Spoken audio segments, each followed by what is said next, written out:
বন্ধুরা, এখানে ছেলেটি তার বন্ধুকে বলে, শোন না ভাই, আজ আমাদের ক্লাসের প্রিয়া, ওকে আমি প্রপোজ করতে চলেছি, ও আমাকে হ্যাঁ বলে ফেলবে।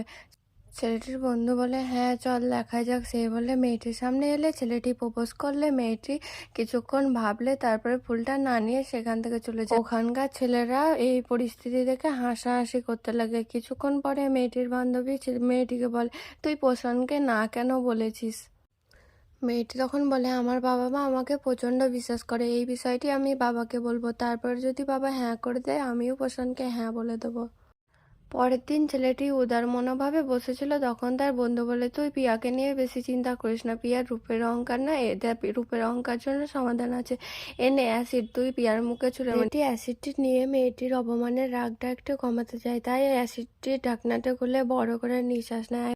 ছেলেটি যখন বাইরে যেতে লাগবে ছেলেটির বোন আসে আর বলে, দাদা শোন না, আমাকে একটি ছেলে প্রত্যেকদিন বাজেভাবে প্রপোজ করে, আমাকে তার মোটেও পছন্দ না। ছেলেটি বলে, ঠিক আছে আমি দেখবো, তুই এখন চলে যা। ছেলেটি সেই বলে সেখান থেকে চলে এসে সে ছাদে বসে, আর সে ছাদে যেয়ে ভাবতে লাগে তার বোনকে যারা পছন্দ করে তার বোনের মুখে অ্যাসিড মেরে দিয়েছে।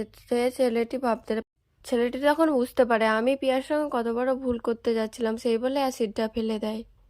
ছেলেটির বোন সেখানে চলে এলে ছেলেটি কাঁদতে কাঁদতে তাকে জড়িয়ে ধরে। তো কিউট লাভ স্টোরিটা কেমন লেগেছে? ভালো লাগলে একটা সাবস্ক্রাইব করে দেবে।